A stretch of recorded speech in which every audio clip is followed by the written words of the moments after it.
Broadcasting live from the Business RadioX studios in Atlanta, Georgia, it's time for Coach the Coach Radio. Brought to you by the Business RadioX Ambassador Program, the no-cost business development strategy for coaches who want to spend more time serving local business clients and less time selling them. Go to brxambassador.com to learn more. Now, here's your host. Lee Cantor here, another episode of Coach the Coach Radio, and this is going to be a fun one. Today on the show, we have Stephen Howard with Caliente Leadership. Welcome, Stephen. Good day, Lee. Good to meet you. Well, I'm excited to learn what you're up to. Tell us a little bit about Caliente Leadership. How are you serving folks? Well, we do leadership mentoring, leadership coaching one-on-one, and also some leadership training. Plus, I write a lot of books. I try to help people through the written word as well. So what's your backstory? How'd you get involved in leadership? I had a job with Citibank many years ago. I had 23 people reporting to me when I was living in Singapore. And fortunately, they sent me some good leadership training programs. And when I left Citibank, the company that we use as a training company hired me to facilitate for other companies. So it was quite a stroke of luck, quite frankly. So what have you found regarding leadership over the years? Is this something that everybody kind of has in them and it's just a matter of getting it out? Or is it something that in times of trouble, this type of leadership qualities appear? Oh, that's an excellent question, Lee. I think everyone has the potential to be a leader. I don't think everyone has the desire, and part of getting them into leadership is stroking that desire. On the other hand, a lot of people are really good at individual contributor work, whether they're a researcher or a chemical engineer or a scientist, and they just don't want to lead people. They don't want to deal with the people issues of it. So I call leadership an art. In fact, then I differentiate what a good leader is and a great leader is. And I think that's where the art of leadership comes in. So you feel that some people just hard pass on being a leader, that they want to be a cog in the machine and they don't, there's no place for leadership for them? Or is that something that there is a place for leadership skills in everybody? Well, there's a place for everybody because you have to lead yourself. But when it comes to like leading other people, leading other people is about how do you motivate people? How do you give them direction? How do you give them great feedback? And some people just don't want to do that, quite frankly. And I wouldn't call them necessarily a cog in the machine as much as, like I said, if you're a chemical engineer, I've known quite a few good chemical engineers in places like Shell and ExxonMobil, and that's what they want to do. They want to be in their laboratories. They work with colleagues, but they don't want to lead colleagues. They want to do their research. They want to write their research papers. They want to write their findings. They want to get their patents filed with the government. I think that's a fine career path if that's what they choose to do. I think a mistake organizations make sometimes is putting those people into leadership. I mean, I'm sure you've known people who are really, really good salespeople, and then you make them a sales manager. They don't know how to lead people. They know how to sell. And that's probably, if that's what they want to do, that's where you should leave them. So how, as a leader of an organization, do you kind of discern who the people are that have potential and desire to be leaders and who should be kind of left for themselves? A lot of one-on-one conversations, but you can pick up leadership skills. You see the people who have an inclination for leadership. They're the ones who, they'll start small. They'll lead a task force, or they'll lead the team into something, or maybe they just lead a team bonding session, or they do the team, Christmas party or something like that. The leadership skills will rise to the surface if given the opportunity. I think, like I said, I think most people can be leader. I think almost everyone can be a leader, but for those who don't, you'll see them shy away when you ask them, "Hey, could you go mentor this person?" No, I don't want to do that. "Hey, could you lead this group task force on this new research study?" No, I don't want to do that. And you pick up those clues as well. So now, has the pandemic kind of created more leaders, less leaders, the same amount of leaders? Created more? I doubt it. I think it's creating a different breed of leaders, at least those who are going to be successful coming out of the pandemic. They're going to have to use a whole bunch of different leadership skills as they've had to use during the pandemic. I think leading during the pandemic is very different than leading before the pandemic. And when people start going back to the office place and you have everyone co-located again, it's going to be, you cannot go back to the old leadership skills that you relied on. There's going to be a new subset of skills that are going to be extremely important to be successful sustainably going forward. So what are some of those skills? Empathy would be number one. And I think it's even taking empathy to a level of compassion, quite frankly. You can't just empathize with people's situation. You're going to have to show compassion. I think leaders have to understand, and that's probably the silver lining coming out of the pandemic, is that we have to realize that people have, not only do they have lives outside work, they have responsibilities outside work. And I think that's one of the things you're seeing with the great resignation that's going on right now with the organizations and leaders who don't recognize that and don't respect that. They're the ones who are losing their employees. The number one skill, though, I would suggest coming out of the pandemic and for the next 3 to 4 years is the ability to handle ambiguity and uncertainty. You know, we measure leaders on their ability to execute to a plan, and that's all been well and good in the past. I think now we're going to have to measure leaders on their ability to adapt to a plan, to handle the ambiguity, the uncertainty of what might happen 6 months from now, what might happen 9 months from now, and be able to craft plan A, plan B, maybe even plan C and D. Rather than just focusing on executing a plan that they've already got in place. Well, the people that are comfortable in that level of chaos, that might mean that they might have to admit they made a mistake, or that the path they initially started following with less information is now no longer valid, and now we have a new path with new information.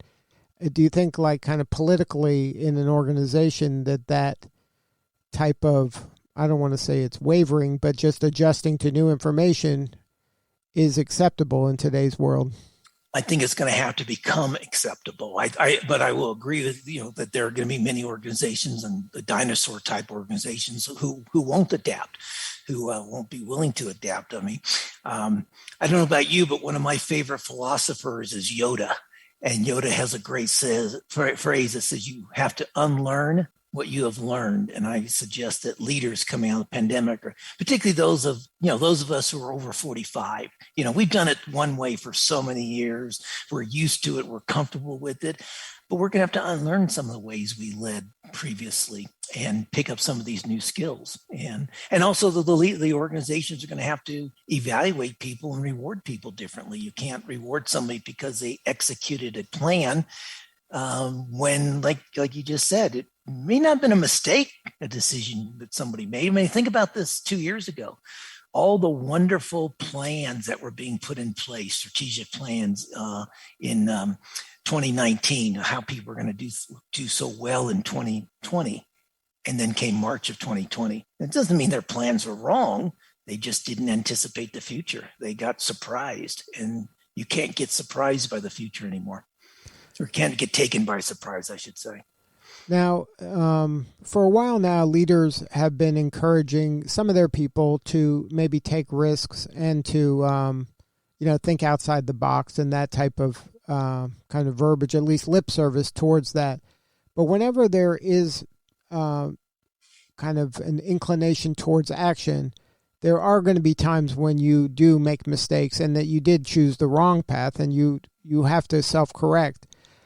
Typically in the larger organizations, you're kind of penalized for that mistake. Are you going to see more empathy and acceptance for that type of risk-taking that's going to be needed when there is such an ambiguity?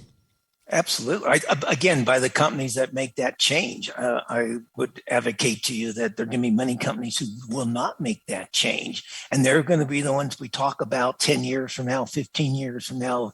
Oh, weren't they successful at one time? I mean, this is not new necessarily, Lee. I mean, the newness now is the fact that the change has been created by a pandemic. In the past, the change has been created by technology. You look at people like Kodak. Kodak was the leader in digital film at one point, in digital photography, but they were making most of their profits from chemicals. And so they ignored the trend and they made the mistake of ignoring the trend towards digital photography. And, look where Kodak is today. And, thanks to Steve Jobs and others who put cameras on phones, people don't need to go to the CVS. They go to your local CVS and print pictures anymore. That's where Kodak made its money, when we used to print our pictures at CVS or any place else. So it's not new. The newness now is the fact that the pandemic has forced the management leaders to lead remotely and lead in the uncertainty caused by a pandemic, which has been government influenced in terms of the management of the pandemic. But before, you could have called digital technology a pandemic for certain industries. Now, why do you think that there's very few examples of like a company, say like Netflix, that started out in one way, mailing you DVDs to compete against Blockbuster, totally blow up that whole model and say, now we're this new thing, and then adjust after that to a new thing? That seems to be rare. Why don't you think that there's more people out there that can do that type of major pivot and major adjustment based on what they're seeing in the marketplace? It takes risk, and I think it takes the ability to understand what the trends are, but more importantly, like I said before, if people were being measured on their ability to execute a plan, and that plan didn't include pivoting into a new industry or to a new distribution channel, then they didn't do that.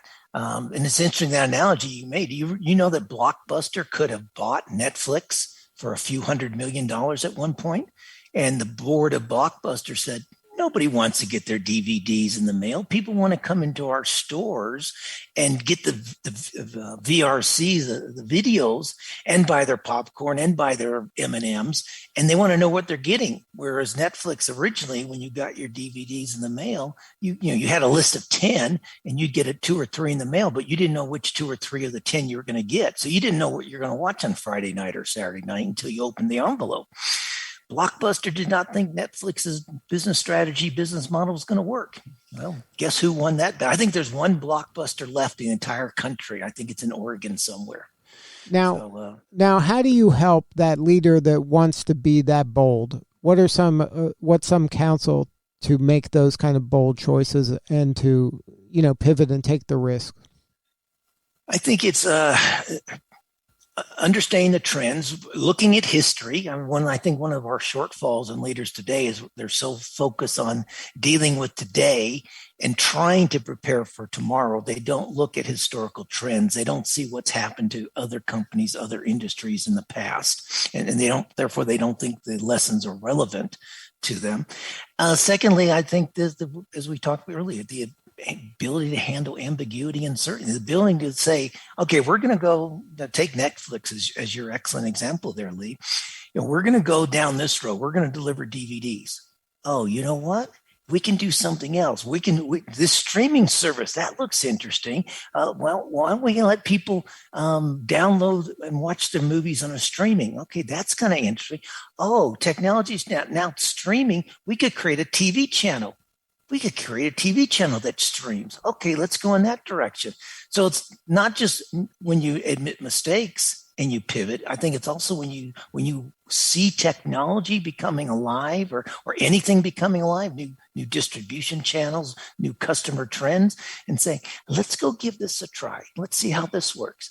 And then when it starts to work, not being afraid to drop a business unit. Netflix dropped the DVD distribution business unit for something that was going to be better in the future. Kodak refused to drop the chemical business or diminish their chemical business when they saw digital photography came. They stuck to what was working for them and didn't realize the marketplace was changing. Now, do you have any advice for the leaders of an organization on choosing other leaders? Like, what are some of the kind of green lights and red flags when you're assessing a potential leader?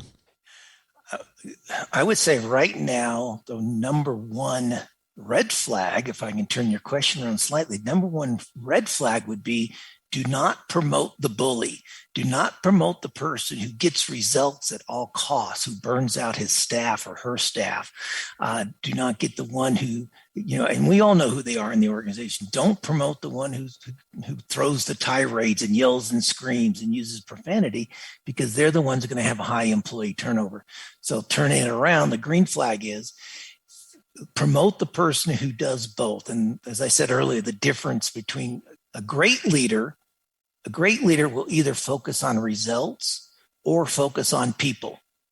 And if they focus only on people, they don't necessarily get the results. A great leader will focus on both. And great leaders are not just in the C-suite. Great leaders can be supervisors, they can be team managers, they can be first-line leaders. These are the people you need to promote, the ones who can balance leading for results and leading people development. Those are the leaders that you want in your organization. Now, what advice to a young person maybe that just graduated and is entering the workforce? What are some things they can be doing today that can signal that they're going to be a leader? Put your hand up, volunteer. It could be something simple. It could be leading a project. It could be leading a small task force. It could be as simple as leading a Christmas party or anything like that. Demonstrate your leadership skills whenever you get that opportunity. And obviously, when you're first starting out, those leadership skills are all about driving results. So you're not trying to become a great leader, you're trying to be a good leader. And obviously the first step is show that you can deliver, show that you can overcome obstacles. Resiliency is an important part of leadership today. Show that you don't give up just because you hit a hurdle.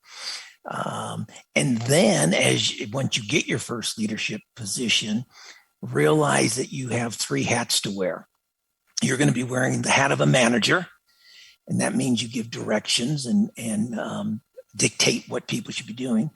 You're also going to have to continue doing your own individual contributor work. So that's your second hat.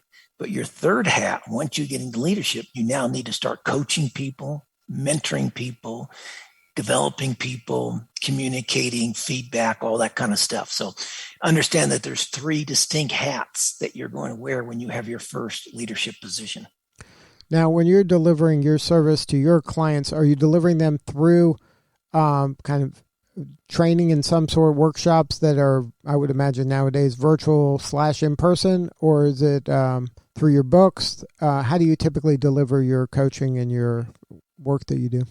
I deliver through 4 channels. So you're right. Well, it's now mostly online virtual workshops with, some hybrid work starting to come out now. That would be number one. And part of what I do when I do training, I don't just do training anymore. I always combine some element of coaching. I've been working with a major retailer right now in the United States, with their IT department. And so we've been doing 90-minute workshops. And then once a month, we do 90-minute group coaching sessions for them where they get a chance to more interact and bring up their issues. So that would be one. The other would be one-on-one coaching. Again, right now it's all virtual. And most of the coaching has been virtual for many years now. You don't need to sit down face-to-face to do that. The books, obviously, are the third channel. The fourth one is, and this goes to those young leaders you just talked about, I've got an online self-paced leadership development program. It's 8 modules, and it comes with 2 years of monthly coaching sessions. So that's for the young people like to learn through video. They like to learn through self-paced. They like to learn on their own. And so that program allows them to go through each module, send me questions if they have, send me workbook assignments when they want for me to review. And then we get together once a month and answer their questions and develop them one-on-one. So it's kind of a hybrid model as well. Now, are you seeing coaching becoming more accepted as a tool for leaders of organizations that can be disseminated throughout the organization rather than just kind of at the highest levels? Absolutely. One company I work for right now has, I would say about 550 employees. They're in the services business. They're on the West Coast. I've been coaching there. He started, when I started coaching him, he was the chief technology officer. He was the IT manager, and now he's the chief technology officer. He's now on the executive team. I'm now coaching one of his direct reports now that he's moved up to like assistant IT manager. And I've got one of their regional sales managers that I'm coaching as well, who's not on the executive team. So he's on the second layer. So it's no longer just C-suite type individuals who are getting coaching. So this one organization is a great example. Three of their middle level managers are all going through coaching. And I know several others in the organization are using other coaches besides me. So it's part of the ethos, part of the culture of that particular corporation. Are you finding that that's happening more and more, that it is becoming part of the culture and it's built into what's attracting people to organizations, that when they do have a robust coaching program?